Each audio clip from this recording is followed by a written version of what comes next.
Welcome everybody, my name is Camila. I'm a developer advocate here at PlanetScale, and in this video I'm going to give you a step-by-step for how to set up PlanetScale and Prisma in a Next.js app. This video will be following a blog post that has already been published, so if you want to follow along with that, I will link it in this video description. In this video, we'll be spinning up a simple book application where users can suggest books via a form, and then we'll store those books in our database, and then I'll also be showing you how to read from that database so that we can see the books that have been suggested by different users and which are stored in our database. Now before we get started, I'm going to just talk a little bit about the technologies that we're going to be using to make sure that you understand what their role serves in this project. So firstly, what is PlanetScale? PlanetScale is a database as a service platform that is MySQL compatible. People love us because you can scale infinitely, and as a developer, you don't have to worry about a connection limit. Now, Prisma is an open source ORM that allows developers to write queries in TypeScript or JavaScript. And the reason people love Prisma is because you get to work with the relational database, with the SQL database, without having to write SQL. You can just write JavaScript or TypeScript code. Prisma offers 3 different products: Prisma Client, Prisma Migrate, and Prisma Studio. In this project, we're going to be using Prisma Client and Prisma Studio. Alright, so the first thing that we're going to do is go ahead and create a new database by heading over to PlanetScale.com. Here you'll either sign in or sign up. I already have an account. So once you're in, all you're going to do is hit Create New Database. Give it a name and region. Select the region that is physically closest to you. This is going to help to reduce any latency. So I'm in California, so I'm going to choose West, and we'll call this Bookstore. Another cool thing about PlanetScale is when you're using our GUI, it also tells you what the accompanying command would be if you wanted to run it using our CLI. So the first thing that you're going to do now is go ahead and initialize and create a new Next project, and you can do that by running this command npx create app at latest. Again, we're following step by step from the blog post, so all of these commands are typed there so that you can easily copy and paste. So it asks us if we want to proceed, and I'll call this Bookstore just so everything matches, and that's automatically going to create some boilerplate code for us so we can just get right into it. And now if we open this project in VS Code or any other code editor, you'll see here that we've been given some stuff to begin with. Inside of the pages folder, we have an API folder, an app.js page, and an index.js page. This is where the majority of our code is going to be. The next thing that we're going to do is go ahead and install Tailwind into our application. I just went ahead and Googled to show you how easy it is. All it says is that we need to run these 2 lines. So back in our terminal, let's cd. And cd means change directory, so let's move into the directory where our project is. Mine is called Bookstore, so I'll do cd Bookstore. Now I'm in the correct directory to paste this in. Boom. And while that is working its way up, we also see that we need to run this command, and let's go ahead and run that. And so when we run this project, index.js is the page that's actually being rendered. So if we want to show anything on the screen, we need to work inside of index.js. So as you see, this has a bunch of stuff that came when we created our project. We can go ahead and delete all this because we're going to be using our own thing. So now for this app, it's going to be a bookstore app where people can suggest different books that should be added to this bookstore database. Then in a different part of the app, you should be able to read from the database and maybe sort by category, sort by number of pages, and things like that. So the first thing we're going to do is just select everything from index.js and go ahead and delete it. We don't need to work with this for now. Now to make this quick and easy so that we don't have to worry too much about the UI and making this form look pretty, I'm just going to use something from Tailwind UI. I'm going to use a form. Now these are not free, these are paid, but if you are building this yourself, you can just go ahead and create your own form. For brevity in this video, I'm going to use a pre-made UI component. Okay, cool. So I'm going to use a contact section from Tailwind UI, as I mentioned, just to get this out of the way. So I'm just going to pick one that seems like it'll work best. So again, we just want our user to input like a book title, maybe the author, a category that it can be grouped with, and maybe one more field. So we don't need a whole lot. So maybe we can work with this. So here we select React because that's what we're working with, and if we toggle this, we'll get the code for this. So I can actually go ahead and hit copy, and if I go and paste this in my index.js file, this will show us this exact form. So now that I've copied that, if I go into my index.js file and I save this, now in order to use this, we need to install one more thing. We need to install Headless UI. So that's just a quick Google, and I know this because if you try to run this without it, you're going to get an error, and the error is going to tell you that you do need that package. So headless UI React is what the package is called. And here we see the package is found, and all we have to do is run this in our command line, similarly to how we installed Tailwind. So now we can head back to localhost and let's see what we get. Cool, so we see that we get exactly that form that we saw. This was already pre-built for us, but now we need to tailor this for our use case. So let's go ahead and do that. Okay, so I've already gone ahead and just changed this subline, but I'm just going to change a few more things. So for example, we don't want the user's first name, but we can say book title, and then we'll just update this to be book title as well. Okay, now we're down to last name. So again, we don't need a user's last name, but we can suggest maybe the author name. And again, maybe here I can just search up last name and replace with author name, and we can just replace all of those like that. Boom. And now the other thing that I want to ask for is a genre, so that we can then group or search or filter by a specific genre so that we can read from our database. And instead of company, let's do genre. And then again, we can just look up company and do find and replace. So maybe we can just do genre everywhere. Genre. Cool. And now let's just save this and go back to our browser to see what it looks like now. So I'm going to switch back. Cool. So now if we see here, now it says book title, author name, genre. I changed this. I'm just going to change the last remaining bits and delete things that we don't need. Okay, so I've gone ahead and cleaned this up. I removed the fields that we didn't need. And now let's go back to our setup doc. The next thing that we need to do is to go ahead and set up Prisma. And the way to do that is just by running this command in our terminal, and that will give us a .env file and all the files that we need for Prisma. So we need to copy this command and px Prisma in it and run it in our terminal. So you can just do this in the same terminal. I'm going to quit what's going on by doing Control-C and then just pasting that in, and it's going to ask us if we want to proceed. Just go ahead and hit yes. And now if we open our project back up in VS Code, and we go to the files, we'll see that we have a newly created Prisma folder. Now, the next thing that we're going to need to do is we're going to need to go to our .env file and update our database URL. Now, the doc gives us the value that we need to set this to, so I'm just going to go ahead and do that. So if we head over to .env, you see here we have a database URL variable that has this strings. If we go over to our schema.prisma file in our Prisma folder, we see here that we have some stuff already predefined. I'm just going to copy and paste what is in the guide that I'm following. This will be exactly what you need to do as well. So I'm going to go ahead and just paste this in. And in our client, as our provider, we set Prisma Client JS. We added this preview feature, referential integrity, which I'll talk about in a second. And for our data source, we just went ahead and updated this as well. Now, the reason that we set that referential integrity property is because PlanetScale doesn't support foreign key constraints, and Prisma defaults to using foreign keys to express relations. So because PlanetScale does not support this, we need to go ahead and set this preview feature, referential integrity. And we see here from Prisma docs, referential integrity is a property of a data set that states that all of its references are valid. Referential integrity requires that if one record references another, then that reference record must exist. So now that we've done that, we need to define our schema. We need to define our data model. We need to tell our database, this is what you can expect. This is the type of each field that you can expect so that we can write to our database correctly. So let's think about ours for a second. For us, our users are going to be suggesting a book, which has a name of the title of the book, the author's name, and a genre. So we need to communicate that to our database schema to let them know what it is that we're expecting. With Prisma, we define these as models using the model keyword. And here we name our model. So I'm going to call this suggestion, maybe book suggestion. And we're going to open up our curly braces. Now the way to define these is first the field name and then the field type. So for the first one, it's going to be book title, and that's of type string.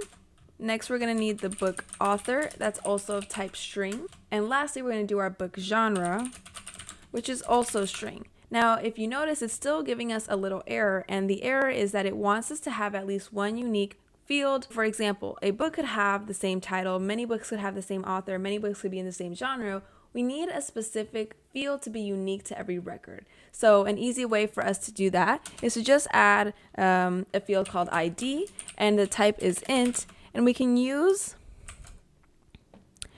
the ID attribute to define a single field ID on this specific model. We can also use the default attribute, and instead of the parentheses, we can also use auto increment. Now what this does is it creates a sequence of integers and assigns the increment values to the ID values. So basically all this is saying is like, hey, for each record that you store in this model, for each book, it needs a unique value. So for us, we can just use what Prisma offers us, the ID attribute, and then the default attribute where we can pass an auto increment. That way our user doesn't actually have to pass in an ID or a number every time. Prisma will automatically assign them one. All right, cool. So now that we have defined our schema and set up Prisma, we can go ahead and run our database locally. In order to do this, we can run this command in the terminal, and I will go ahead and run that. Now be sure to replace where it says your DB name here with your actual database name. So again, back in the terminal, I'll pull this in here and just enter. We'll see that the local address to connect our application is this. And this command will run a local proxy to your database, which will allow you a simpler way to connect your database when running your app locally. So in order to get our Prisma schema and our PlanetScale schema in sync, we can run this command npx prisma db push. And after we run this, we should get a success message letting us know that now our two schemas are in sync and we can start actually writing. So here we get that message. And now we can enter a MySQL shell and run any SQL commands by running this command here. Just be sure to replace Prisma Playground again with the name of your database. In my case, it's called Bookstore. So if we run this, now we are entering here where we can run describe and then the name of our model. And if we hit enter here, we'll see that the schema shows up. So we can see, cool, our schema that we defined in our Prisma file is here and it looks good to us. And I just realized I had a typo in my model. I spelled suggestion wrong. So I'm just going to go ahead and fix that. And with that, I'm going to need to push to make my two schemas go back in sync. So I'm just going to hit the up arrow a couple times until I see that npx prisma push. Next thing that we want to do is we're going to promote our branch to production now that our schema is all figured out. And the way that we do that is by running this command. Again, you can do this in the same terminal that we're in. You just need to type the word exit and hit enter to exit out of this shell. And then I'm going to paste this in and change this to Bookstore because that's the name of my database. And what this is going to do is it's going to promote this branch to production so that it's ready. This means this is the schema that we want to go live. We're happy with this. Continue. So now that we see it's been successfully promoted, now here's the fun stuff. Now we have to create our API route, which is actually going to make the call to write to our database when a certain thing happens. Now that we've promoted our branch to a production branch, now we're ready to write our API route. Our API route is going to be what actually communicates with our front end and what actually is communicating with our database to do the writes and the reads. So let's see how to do that. So if we head over to the file inside of the pages folder, inside of the API folder, hello.js, we see that we're giving this code that comes with our Next.js project. So what we can do is we're going to go ahead and delete this, and I'm actually going to pull in the code from the blog post that we're following so I can show you how you can tailor this to your own needs. So let's just copy everything over and paste it and talk about this. So here in the blog post, I go step by step and I break down what each line of code does. So these first two lines of code, import Prisma Client, new Prisma Client, this is defining and instantiating our Prisma Client. And now we need to define the function that's going to get executed when somebody hits our API route. And that function is function handler. And this handler function is going to be what fields in the request and points the execution of the program depending on what the request method is. So for our program, we're going to be able to write to the database, but we're also going to be able to read to the database. So that means we're going to be using a post request method and a get request method. Depending on what the user passes in, we need to direct the execution of the program to perform a function based on what they're doing. So if they want to read from the database, we need to call a function that's different from if they wanted to write to the database. So that's what this is doing. So let's go ahead and edit this to make sense for what we want. So in here so far, we just have a way to handle the post method, and it's calling this function called create inquiry. So let's start by making sure that this handler function knows what to do if we get a get request. So let's just add an else if the request method equals get, then we want to call a different function. So the function that we want to call is an asynchronous function that we'll call read books, and then pass in the request and the response object there. Now you'll notice in this function handler that we're passing in rec and rest, and that is shorthand for request and response. And when you're making a call to your API, you're sending in a request, and in turn that API sends back a response. So that way we have access to both of these objects to work with them and read what is the request method, for example. And similarly, we can respond back to our front end, letting them know either it was successful or unsuccessful. So that's what we're doing here. And we have an else. If the request method is anything other than post or get, we're just going to return a status of 405 and a message letting the user know that this method is not allowed. So now we have to go ahead and define this. So we have this function called create inquiry, but we're not creating an inquiry, we're writing to our database. So we can call this function add book. And we can just go ahead and rename this add book. And here what we're doing is we're assigning the request body to a body variable so that we can kind of have access to it more easily rather than doing rec.body every single time we need the body. As you see here, we're going to be using it a few times. So this is just a shorthand. You don't need to do this. So wrapped in a try catch block, we're going to create a new entry. And instead of using inquiry, we need to reference the model in our Prisma schema. So if we go here, it's called book suggestion. And instead of inquiry, we're going to put book suggestion. But one thing to note is that although our schema model starts with a capital letter, when you're using it in your API route, you need to do camel case, meaning the first letter is lowercase and then any other word, that first letter can be uppercase. So in our case, it's going to be book suggestion. And here in the data object, we're going to define what it is that we're going to be passing to our database. So remember, the book suggestion model asks for a book title, a book author, and a book genre. So we can go here and say that. So we're going to say, hey, for the field book title, you're going to expect something called body.title. For the field called book author, you're going to expect something called in the body called author. And in the book genre field, you're going to expect something called book.genre. Now, I'm naming these variables, I'm naming these different so that you can differentiate what we're talking about. You could name these the same. I could name this book title, but then you might get confused as to which book title we're referencing. So for that reason, I'm just going to leave this as title. So then we say, okay, try this. If you're able to do this, that means it was successful. Send back a response of 200. And we're going to respond with that new entry and a success boolean of true. Now, if there is an error, we're going to console log that error and send back a code of 500, letting them know that there was an error in creating the book. Error adding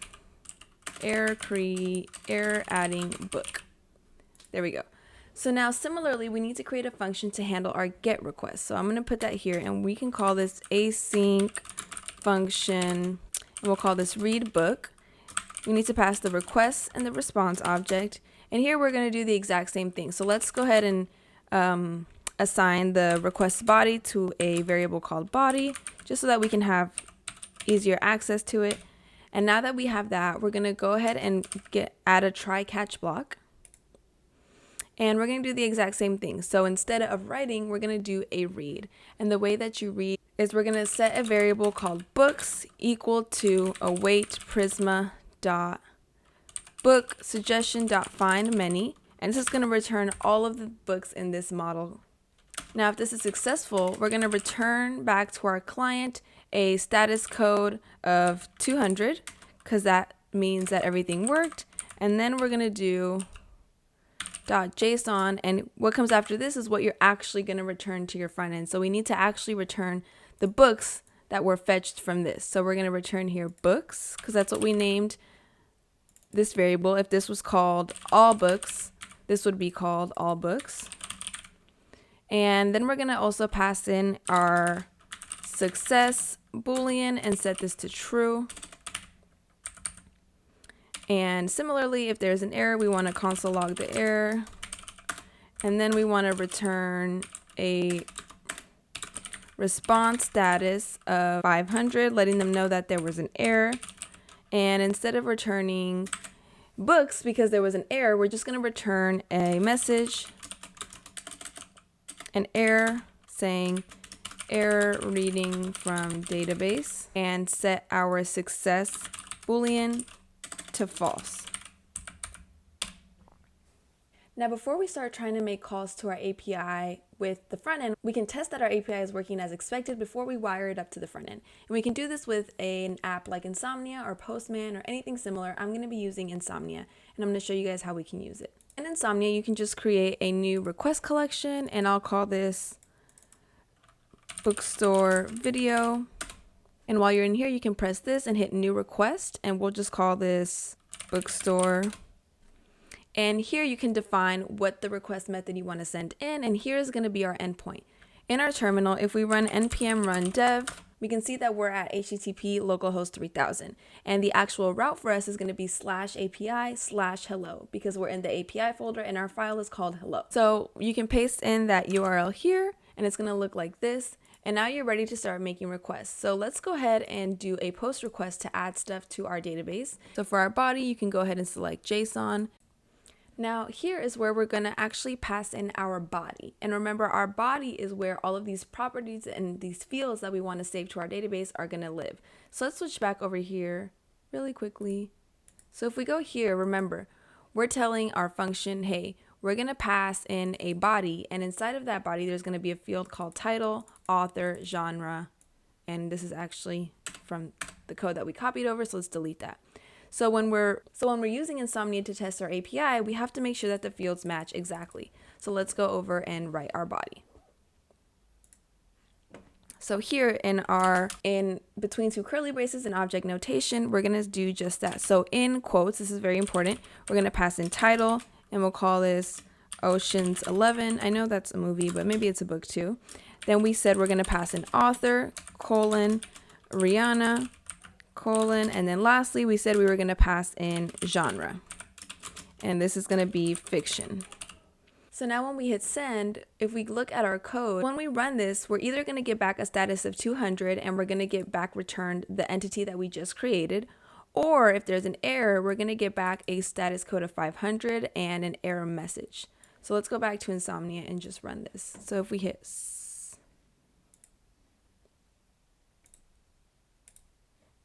So if we go here and we hit send, oh, well, there was a typo in author, so let me fix that.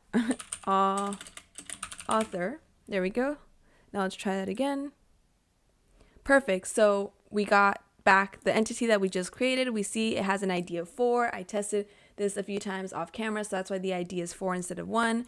And we pass in the book title, the author, and the book genre. That means the function that we're using to handle the post request is taken care of. Now let's test get. So let's switch back over to VS Code. And when we're reading from our database, this should be read books.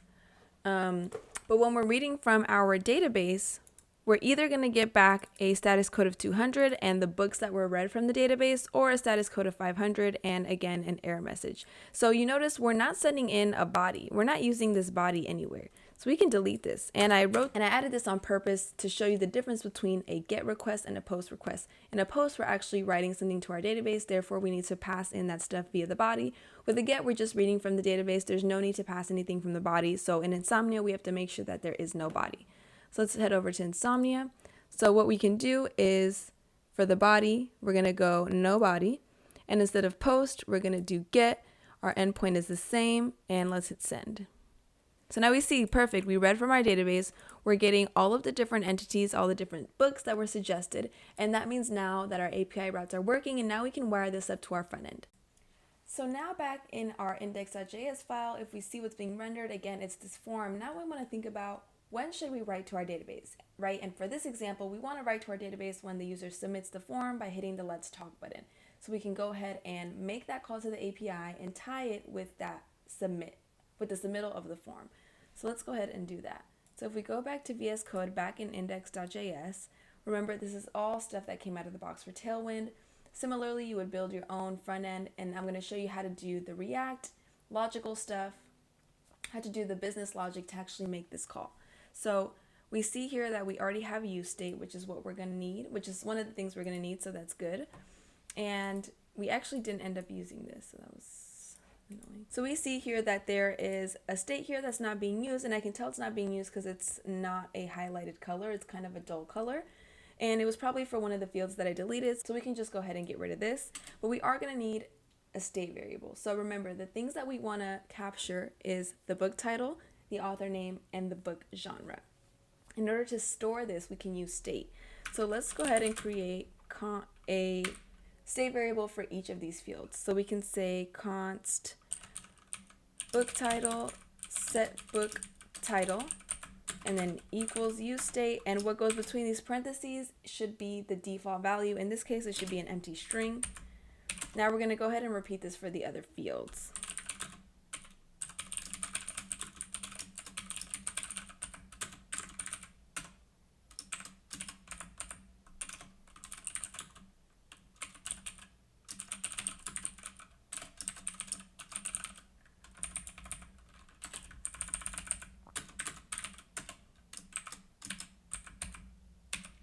Great, so now we're going to go into our form, and whenever the user changes the input, so whenever the user is actually writing in the form, we're just going to update that to save into state.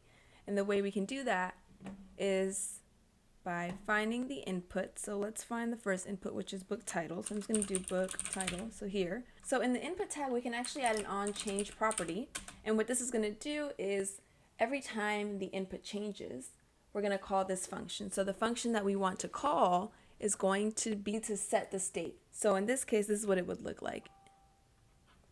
It would look like this because there's an event, and we're going to do an arrow function, so an anonymous function that takes in the event, and we're going to do set book title, and the value of that is going to be e.target.value, and that just means, hey, take the value of what's actually in the input box. So now we have that, and we're just going to repeat this process with the 3 fields. So I'm just going to even copy this whole thing. And we're going to look up book author.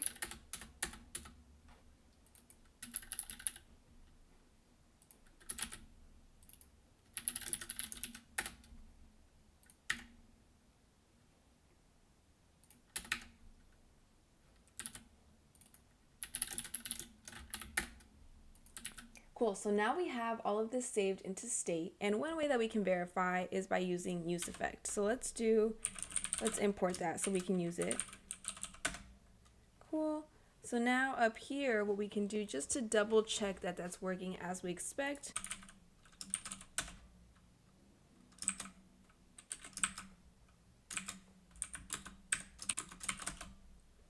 and in here, we're just going to console log these things. So we're going to console log book title and the actual variable book title.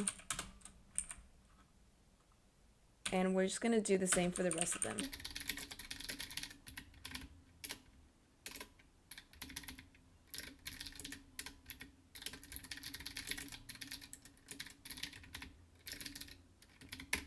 And the way that we're going to do this is we're going to set the dependency array to say, hey, anytime these variables change, I want you to run this useEffect hook and print this. So we're just going to add these 3 fields in here separated by commas, comma book author, and comma book genre.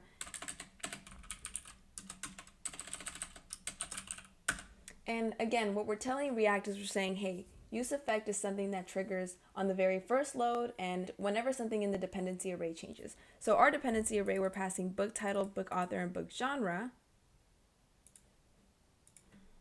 Don't forget that comma. Because we want to say, hey, anytime the state gets updated, print out what's in the state. And again, we don't have to do this. This is just for our sake to make sure that everything's working how we expect it to work. So now let's go ahead and do that. So if we go back to our browser, and let's just open up the console so we can see our console log. And if we go to console, let's just clear everything that's here so we can focus on what's going on. Here, know my name. We see here that every time we type a letter, it's getting printed into the console. Same thing here, author, Jane Doe, and we see that it is getting updated, so that means our state is correct. And we're ready to go. So now that we know that we're correctly saving our state, now we need to write a function that actually makes the call to our API and passes in the book information that we need to pass in through the body. So I actually have that written in the blog post. So again, I'm just going to pull over everything from the blog post to make it really easy to show you guys how you can tailor this based on what's existing so you don't have to come up with everything from scratch. So we have this function called handle submit. which is going to be called when the user submits that form. And here we have event.prevent default, which just stops weird things from happening. So we're going to do that. And here we're defining what is in the body. Now, instead of all these things, we're going to pass in the things that we saved. But if we stop and think for a second, remember, we told our API, you're going to be expecting something called body, something in the body called title, author, and genre. And what we have now is book title, book author, and book genre. So this is not going to work for us. So we have to update our variable names to make sense. So we can either update in our index file or we can update our API route. But the point I want to make here is that you have to make sure that the name of these variables match up, or else it's not going to work. So what I'm going to do to make it easier so I don't have to change it in so many places is I'm going to update it in the API route to book title, book author, and book genre. Now, again, you could have just changed in your index file, I could have just changed this to title, author, and genre, but as you see, I've already written it in a few places and it was just easier to edit the other file. So now I'm going to save these new changes, and instead of passing in this stuff from the body, which is from the blog post, let's pass in the things that we want to pass in. So book title, book author, and book genre. And we're going to delete this. And in this function wrapped in a try catch block, we're going to say, hey, we're going to fetch this API route. So instead of inquiry, right, for us, it's called hello. And we should probably just go ahead and change this to something descriptive. So let's rename this. Let's rename this file, and we'll call this file, we'll just call this books actually. So if I save this to books, and then back in our index file, we're going to define what is the endpoint, right? So for us, it's API/books. And here we're going to use the method. So when the user is submitting a form, it's going to be a post request. We're going to leave this as is. This is copied over. This is going to help us with what we need to do. And for the body, we're going to JSON.stringify the body variable that we have up here. Now, we're going to say if the response is not 200, so if it's not a successful response, we're going to console log that something went wrong.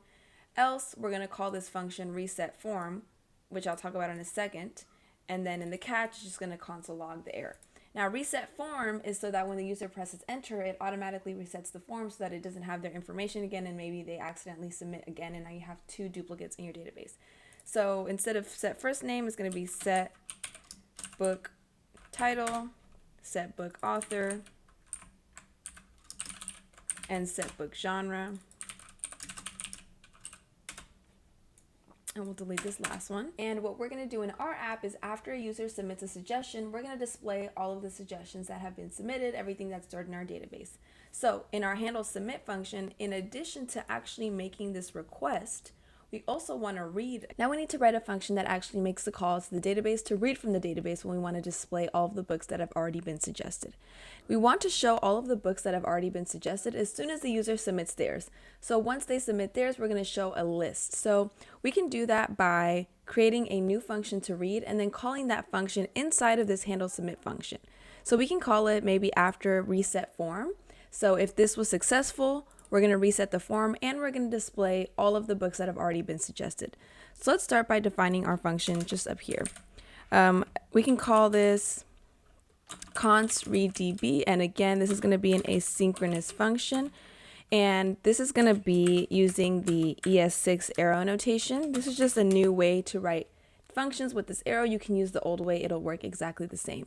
So now inside of the function, very similar to the last one we did, we're going to do a try catch, and inside of the try, we're going to actually make the call to our database. So we can even just copy this, and we're just going to change the method. So instead of post, this method is going to be get because we're reading from that database. These headers are going to stay the same. And we actually aren't going to pass in a body because when you're reading from the database, there's no information that we need to pass in. We're just saying, hey, get us everything that's in this database. So we can just remove this line. Now, when we make this request, our response is going to be saved in this variable called response. But we want to be able to actually display what's in here, right? So in order for us to be able to do this, we're going to introduce a new state variable to be able to store what we got back as a response from that request. So we can call this API response, and then here we do set API response, and the initial value for this is just going to be null. And remember, null is the intentional absence of value. So we'll be able to use this null value to check, hey, if there's anything in this response, then do this. If it's null, then do this. So that's why we're setting that initial to be null, so we can easily check if we have a response or not. So now that we have this, still inside of the try, right? Because if we are successful in making this call, we want to store the response into our state variable that we just created, API response. So we're going to do set API response, and we're going to do in parentheses await, and in parentheses we're going to do await, and then the name of our variable, which is response. And then we also need to do .json on this,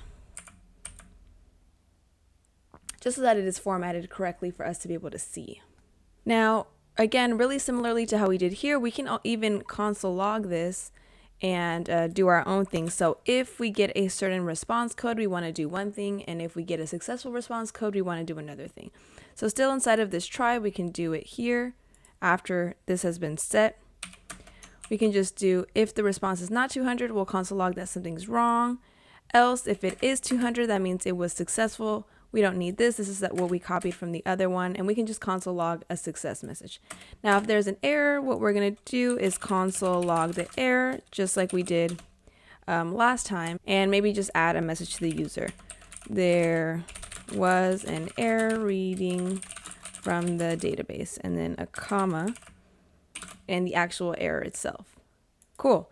So now we should be able to print out this state variable API response and double check that our response is actually there. So let's go ahead and do that by using useEffect. Again, we're using useEffect because anything that is in the body of useEffect is going to get re-triggered every time one of these variables changes. So now in addition to these, we also want to see API response, and we're going to log API response just to make sure that we are getting the response that we think we're getting.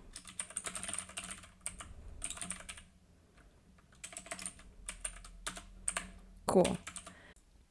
Okay, so now we've defined our function called readDB, which is actually going to be what makes the call to read from our database. But as you see, it's not really highlighted and it hasn't been read. If we hit this, it says readDB is declared, but its value is never read. So we've never actually called the function. A good place to call this would be after reset form, because we know, okay, cool, we've written to the database in handle submit. It was successful. We are clearing the form. So now we also want to call this function readDB. So make sure to spell it correctly and use the invocation parentheses. And now if we save this, we should be able to go into our browser and run this and see in the console that we're seeing all of the books that were in our database. So let's go ahead and do that. Cool, so I'm just going to refresh this and let's go ahead and try to submit something. And as we see here to begin with, the API response is null. And remember, everything inside of useEffect is getting printed because everything in useEffect runs once on the first load, and then when anything else in the dependency array changes. So that's why it's showing us this to begin with. So let's start with of mice and men. Let's just say Stephen Harley, because I don't remember who the author of that is. And then for genre, let's add fiction. And now when we hit let's talk, we should see this value change. So let's go ahead. Cool, so we see our API response change. So now we have 24, and if we hit this down arrow, we can expand on each one and see we have all of these different books that I added while I was testing. So we're able to now write to our database and read from our database. So we have the two things down. Now, the last thing we need to do is be able to display the books. Instead of in the console, we want to actually show it to our user, right? Because this is not something our user would see unless they go into our console. And we're just doing this for testing. We're going to delete this. So it shouldn't even be in our console at the end of the project. So we were just making sure that our state variable was getting set correctly. And now we can confirm that it is. Let's go ahead and display this on the front end. Okay, so now that we've defined our function and we're actually calling the function inside of handle submit here, now we want to be able to actually render the books that we read from our database.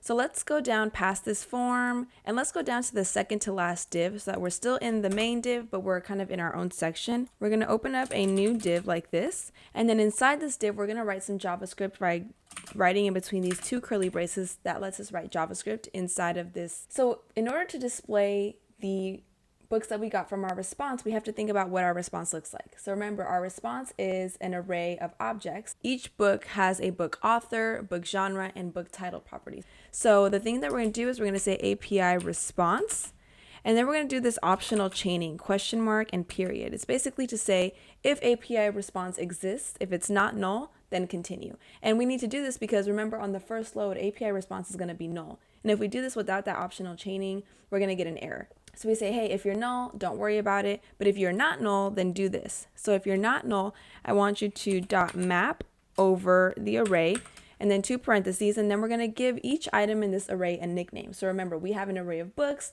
Something fitting in here would be book, and it's just something for us as the developer to be able to remember what it is that we're working with. So book, and then we do the arrow notation again, and here we're going to tell it what to render. So inside of these 2 parentheses, we're going to render an li, which again, you can render anything you want. This could be an h1, an h2. I'm just using an li to get some bullet points. And inside of here, again, we're going to need some curly braces because we're going to write some more JavaScript, and we're going to display the book because that's what we referenced here. That's what we named it here. If we named this alligator, this would be called alligator, but we named it book. So book dot book title. And now if we hit save and we go over to our browser, we should be able to see that now when the user hits that submit button, it's going to see all of the different books that have already been written to the database. Now, it's not going to show on the first load because it's null, right? But as soon as we make that call and it's not null, we should see it populate, and that's going to happen when the user hits that submit button. So let me move myself out of the way, no, actually we're fine here. So I can actually close this console now. We don't need to look here anymore. And now let's just run this. I'm going to refresh just to make sure I have a clean page here. And let's do final works. This is by me, and it's called self-help genre. So now as soon as we hit let's talk, we should see this the part down here populate with all the different books. And we see, boom, that's exactly what happened. Let me turn the screen a little bit this way. And that's exactly what happened. Now we see all of the books. And as you can see, I had a lot of fun testing and playing around with this as I was working on it. But now our user can see all the books. Now, if you were actually working on this, you'd probably want to format this a little nicer, but the logic is all here. The rest is up to you to style it to make it look how you want. And just like that, you've done it. You've created your own Next.js app using Prisma and PlanetScale. You can reach me on Twitter at CamiandThisThing to ask me any questions that you might have run into with this video, and I'll see you for the next one.